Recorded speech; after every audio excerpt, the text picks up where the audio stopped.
Fala, gente! Voltamos aí com mais um Primeiras Impressões da temporada de julho de 2022, dessa vez com o Isekai Harem, que é um ecchi de ação da temporada, bem pesado no ecchi. Já tinha comentado em vários guias, no caso inclusive na lista de apostas da temporada sobre ele. E bom, uma dúvida de muita gente é o quanto iriam censurar. Tudo bem que ia ter versão com e sem censura, mas mesmo a versão sem censura não quer dizer que ia ter tudo. Que tem, por exemplo, no mangá, que tem umas cenas, bom, bem pesadas. Eu, por exemplo, não posso exemplificar nada aqui, porque o vídeo seria desmonetizado na hora. Algumas são nível hentai. Então, muita gente não acreditou que o anime fosse colocar tudo que tinha no mangá, embora o mangá não seja original, mas eu vou entrar em detalhes sobre isso mais à frente no vídeo. Então, bom, a gente se surpreendeu com certeza, porque tem tudo que tava no mangá, algumas cenas até um pouquinho mais pesadas. Então, eles não parecem que vão censurar nada, pra surpresa aí minha e de muitas outras pessoas. E bom, nesse vídeo aqui eu vou dar uma geral do que eu achei desse primeiro episódio. E pra quem tá perdido aí, porque a versão que você viu tá toda cheia de censura, gente, vai procurar a versão sem censura, você viu a com censura. A sem censura tá por aí, é só usar o Google, ele é seu amigo. Outra coisa que tá deixando muita gente bugada é isso aí.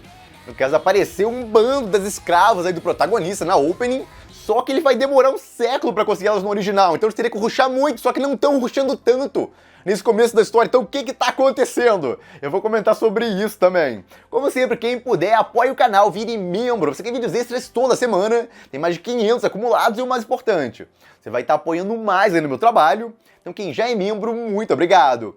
E quem não puder, só dá um like aí, se inscreve no canal para não perder nenhum vídeo.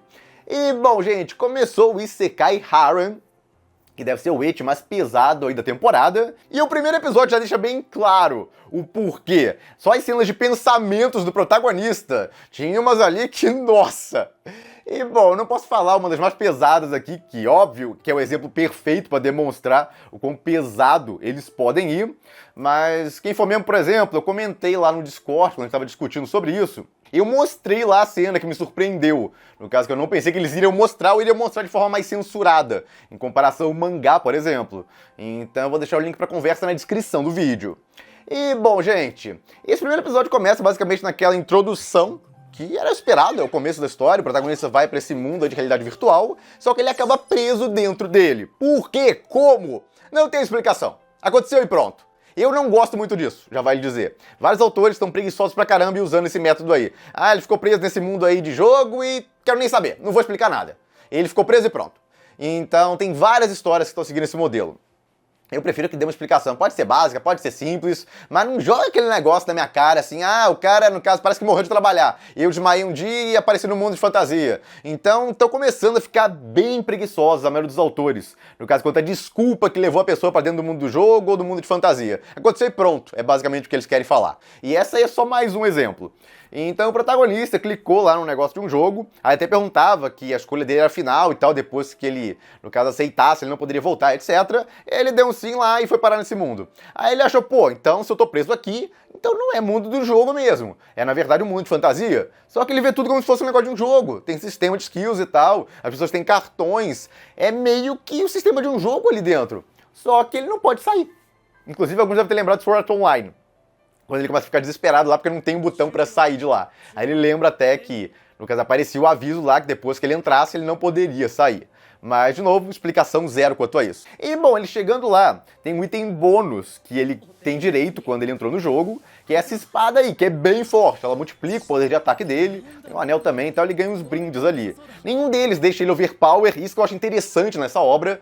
O protagonista é forte, mas não o bastante para conseguir se virar sozinho. Ele, por exemplo, precisa das escravas. A própria Open já deixa claro lá que elas vão lutar junto com ele, e elas não são basicamente garotas que vão com ele só pra dar apoio moral. Não, ele precisa delas, senão ele morre. Então, nisso eu gosto dessa obra. O protagonista é forte, mas não overpower. Ele não conseguiria se virar sozinho em várias situações que ele se mete lá na dungeon. Ele precisa realmente, no caso do grupo que ele vai formando lá, pra conseguir avançar lá dentro. E todas elas vão ficando fortes também. Tem cenas bem legais com elas.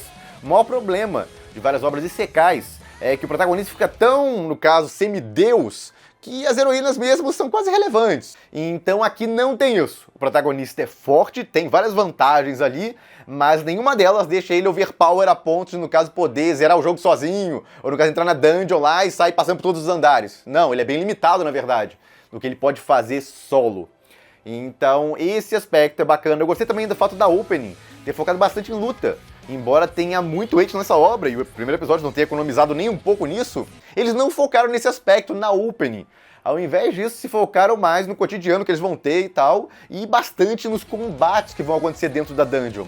Que é um dos pontos, inclusive, que muita gente nem gosta tanto do original. Por quê? Porque a história meio que trava nos combates, porque é muita explicação. Começa basicamente o tutorial de muita coisa lá, um bando de explicações sobre magias, talentos, um bando de coisa lá que você não quer saber, você quer que flua a parte da ação lá na dungeon, e às vezes trava, na verdade com frequência trava. Então o anime, eu acho que não vai ter tanto esse problema. No anime muita coisa é resumida, passa mais rápido, igual muita gente não notou, mas esse primeiro episódio foram 130 páginas do mangá. E nem pareceu rushado. Pra mim, pelo menos, eu achei de boaça. Acabou assim, olha, foi de boa. E passaram metade da história. Isso é metade do volume 1 da novel. Pô, mas a novel original, eles estão seguindo o mangá? Pois é, isso é uma anomalia. Então vamos discutir isso mais à frente. O ponto é que o protagonista já começa com uma vantagem aí, que é essa espada e esse anel. E isso permite a ele derrotar aquele grupo de ladrões lá, no caso que está invadindo a cidade. Ele acha que é uma missão inicial e tal, então ele vai lá e toca o terror. Então as cenas estão iguaizinhas do mangá, olha só, comparação. Tem algumas que eles dão uma aperfeiçoada e tal, dão uma alterada. Por exemplo, essa. Quando ele acha que tá sozinho e tudo mais. E aí tem essa no anime, ficou mais legal do anime. Então eles não estão seguindo cegamente o mangá, eles tentam aprimorar algumas coisas. Inclusive as partes de ação devem ficar mais legais no anime em comparação ao mangá, porque tem movimento e tal. E pela opening dá a entender que eles vão colocar uma animação fluida, uma animação legal. Eu falei, esse staff é boa, esse estúdio é bacana. Ele não economiza tanto a animação geralmente. E sabe fazer muito bem partezete, como até demonstrou em algumas partes desse primeiro episódio. E bom, o protagonista matou aquele povo todo lá, aqueles ladrões, e inicialmente ele não liga, porque são NPCs e tal, ele acha até exagerado, no caso, o sangue que sai deles e tudo mais. Só que aí ele começa depois a notar que tá preso naquele jogo, então aquele mundo é real pra ele. Então ele matou pessoas. Só que em vez de surtar com isso, ele acaba aceitando, pô, mate ou morra aqui, não é igual o nosso mundo, no caso onde tem regras e tal, que não pode matar, etc. Eram bandidos, iam matar um bando de gente se ele não tivesse matado eles. Então, é um mundo diferente, com uma lógica diferente, então não adianta se sentir culpado por isso. Até pode se sentir, claro, mas se perder por isso, não vale a pena, porque basicamente é um negócio que ele vai ter que continuar fazendo. Ele até comenta que foi bom isso ter acontecido naquela parte ali, porque é uma experiência que vai ser útil pra ele no futuro. Esse negócio de matar, ele vai ter que se acostumar. Então bacana que o autor pelo menos trata isso, é bem rápido e tal, ele supera bem rápido o negócio todo, não surta, e esse negócio é real. A gente já viu em várias obras que os autores tratam diferentes cada personagem. No caso de Mushoku Tensei, por exemplo, é um excelente exemplo. A Ares mata gente, no caso, corta as pessoas como se fosse manteiga, e não tá nem aí. Desde o começo, ela vê sangue, tá pra tudo que é lado, e não afeta ela. Porque, basicamente, ela nasceu pra ser uma guerreira. Ela tem um dom pra isso, inclusive na parte de não ligar e tal, pra pessoas mortas e tudo mais, ou cortar as pessoas, isso não afeta ela. Então tem gente que é assim, obviamente é um negócio mais raro, mas tem. O protagonista é o completo oposto. Porque às vezes, bastante tempo naquele mundo, ele não consegue se acostumar com sangue pra tudo que é lado, quando pessoas são destroçadas e tal, como acontece à volta dele. Então a morte afeta ele por muito mais tempo. Tem pessoas que são meio termo, no caso, acostumam rápido, pelo menos. Eu acho muito zoado o pessoal que reclama aí toda vez que um personagem mata alguém e não surta logo depois. Nem todo mundo vai surtar, pessoas são diferentes. Então alguns vão surtar mais do que outros vão se acostumar, outros vão superar em um dia, outros vão demorar semanas, outros nunca vão superar. Então os humanos são diferentes, ou no caso, seres de qualquer mundo, na verdade, e vão se comportar de forma diferente, no caso, de situações extremas como essas. Então o protagonista aqui, por exemplo, não surtou muita coisa. Ele pensou sobre o assunto e tal, refletiu e ficou de boa, rápido, e seguiu. E, bom, ele ganha umas recompensas lá e tudo mais por ajudar eles, aí ele detecta lá que roubaram a bandana dele, etc, e ele acaba conhecendo, inclusive, o sistema de escravidão desse mundo. Por exemplo, no caso, quem rouba na vila acaba sendo condenado à escravidão, então é vendido depois. Eles fazem isso através de um sistema lá de cards, que, de novo, é igualzinho de um jogo, mas isso aí é um mundo, embora lembre um jogo. Mas, bom, vai seguindo aí. Ele vai até a cidade mais próxima. No mangá ele vai até uma loja de espadas também. No caso não mostrou ele fazendo isso no anime, mas foi uma das poucas partes que cortaram. Em geral, os primeiros capítulos aí do mangá foram adaptados certinho, do capítulo 1 até o capítulo 3. Eles adaptaram em nível de curiosidade. Quem quiser continuar é a partir do 4.1, depois do final desse episódio. Mas bom, continua seguindo. Eu pensei que ia terminar quando ele encontrasse a escrava, mas não. Ele encontra ela depois, tem mais uma explicação grande e tudo mais. Aí um pouco depois que ele encontra ela, que eles terminaram o episódio. Porque ele chega aí, nesse senhor de escravos, e aí eles até vendem aquele cara lá que eles levaram, que foi escravizado da vila, o que roubou lá. E ele compra ele e tudo mais, mas o cara lá ficou interessado no protagonista. Achou que ele tinha potencial, provavelmente. No caso, para poder comprar coisas mais caras ali da loja dele. Ou, mais precisamente, escravas. Esse cara, inclusive, fala com o protagonista depois, oferecendo a ele uma escrava. Ele explica as vantagens, inclusive, dela. Ela sabe lutar, é uma escrava guerreira. É dessa raça aí dos lobos. Embora lembre pra mim mais um cachorro que outra coisa. Mas tudo bem. No caso, ele fica doidão com ela, principalmente com a parte frontal dela ali. E uma coisa particularmente interessante, principalmente devido à polêmica que aconteceu aí, devido a ter inchado um pouco a heroína principal nos primeiros visuais, claramente eles decidiram mudar de ideia porque ela não tá nem um pouco inchada aí. Durante esse episódio tava normal, nos filmes que a gente conseguiu pegar. Então eles seguiram basicamente o design do mangá. Se tava mais gordinha antes ou não, a gente nunca vai saber. Alguns acham até que adiaram o primeiro trailer aí, que mostrava mais dela, exatamente porque estavam corrigindo aí, alterando daquele design onde ela estava mais cheinha, que mostrou inicialmente. Pode ser, mas a gente não tem como ter certeza. O ponto é que, no primeiro episódio, ela tá normal. Então a polêmica acabou nisso. E, bom, um ponto interessante aí que o pessoal falava é que ela estava grávida, por isso que ela estava gordinha aí, nesses visuais. Bom, gente, isso é impossível. Explicam exatamente o porquê nesse primeiro episódio. Que essa teoria aí dela estava grávida não funciona. Não humanos e humanos não conseguem ter filhos. Na verdade, o Senhor de Escravos lá descreve isso como uma vantagem, porque eles podem mandar ver à vontade e ela nunca vai engravidar. Eles não precisam se preocupar com isso. Ela também nunca teve com outro homem, então não tem nenhuma doença, que é outra preocupação, obviamente, que faz sentido. Então, uma abordagem um pouco diferente. Você não vê outros animes tratarem desses aspectos aí. Tem vários animes que abordam o negócio de escravidão e tudo mais, mas eu nunca vi um negócio desse de abordar, no caso, que humanos e não humanos não podem ter filhos, por exemplo, de ser considerado uma vantagem. Esse negócio de doenças transmissíveis também, geralmente não abordam isso. Inclusive naquele anime dos bordéis, que devia ter abordado sobre esse assunto, seria interessante até. Mas não, eles ignoram esse aspecto. Então a gente já tem umas abordagens levemente diferentes aqui. É uma mulher bonitona, que ele ficou louco de paixão à primeira vista, ele já achou a mulher mais bonita daquele mundo lá.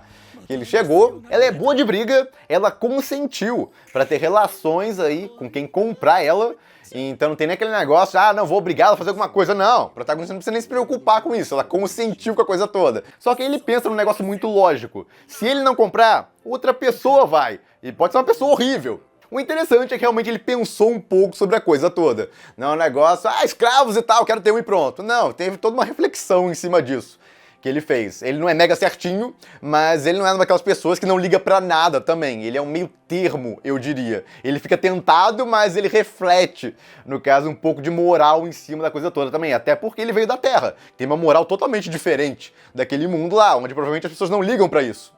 Mas bom, ele fica loucão por ela e é convencido pelo cara. O problema é que ele é cara pra caramba. A gente tem até um meio de comparação legal. O cara da vila lá que virou escravo foi vendido por 30 mil. Enquanto a Roxane, que é essa escrava aí, tá 450 mil aproximadamente. E aí ele tá pra desistir, só que ele vê ela de novo e tal, e o cara fala que vai dar alguns dias pra ele conseguir o dinheiro. E aí ele decide pelo menos tentar. A parte interessante desse fechamento é que você fica curioso quanto tempo vai demorar. No caso, pra ele conseguir comprar ela, o que é que ele vai ter que fazer pra conseguir esse dinheiro. Então não tem dúvidas, quem viu o trailer também, de que ela vai ser comprada por ele. A questão é como vai chegar nessa parte. Eu tô achando que eles realmente vão rushar em 2 episódios. Porque a obra fica mais interessante, depois que, no caso, ele compra ela, os dois começam a ir pra dungeon juntos e tal, dentre outras coisas que acontecem, óbvio. Mas ele sozinho não tem tanta graça, ele interagindo com outra pessoa é mais divertido. Então eu acho que eles vão realmente rushar em 2 episódios aí, esse primeiro volume. Adaptaram metade do volume nesse primeiro episódio, então faz sentido adaptarem a outra metade no próximo. Eu até tinha chutado isso, queriam adaptar esse primeiro volume em 2 a 3 episódios. Se ficasse um episódio só seria muito rushado. E, inclusive, falando em rush, não ficou uma sensação de rushado. Pra mim, pelo menos, ficou super tranquilo esse primeiro episódio. Não sei vocês, comentem até, acharam rushado, de boa. Eu não senti, no caso, a trama acelerada demais. Tava um ritmo muito bom. E, bom, o próximo episódio eu creio que vai seguir um ritmo muito similar e vão fechar aí esse volume 1. Então, a partir do episódio 3 que deve ficar mais interessante a história. De qualquer forma, eu não esperava que eles iriam seguir o mangá quase à risca. Deu pra notar que eles seguiram o design do mangá. Ainda bem, porque olha o design da Light Novel, que é o original. Aí, olha o do mangá. Então, o do mangá eu acho superior. Só que é muito raro, mesmo quando o mangá é superior, eles quase sempre vão seguir o da Light Novel. É muito, muito raro um caso onde eles decidem seguir o design, no caso da versão em mangá. Embora tenha um probleminha nisso que eles fizeram, porque eles meio que vão ficar dependentes do mangá ao fazer isso, e quando desgrudarem, porque eles devem passar o conteúdo do mangá, aí pode dar alguns problemas. Não garanto, mas pode. No entanto, agora no começo, eles estão seguindo as páginas do mangá certinho. Qualquer um que for olhar o mangá vai achar até estranho, porque quase todo o anime baseado em novel, que no caso você vai ver a versão em mangá, ela costuma ser bem diferente da animação. Aqui não, tá idêntico, porque eles estão seguindo o mangá.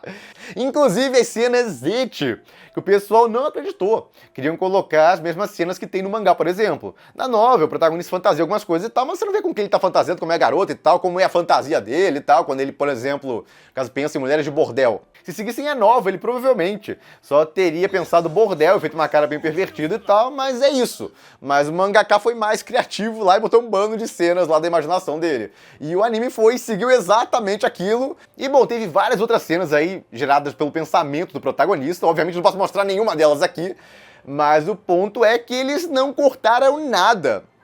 As cenas estão praticamente idênticas às do mangá e sem censura nenhuma. Se você assistiu a versão censurada, pelo amor de Deus, vai catar sem censura, usa o Google. Porque isso não tem mistério.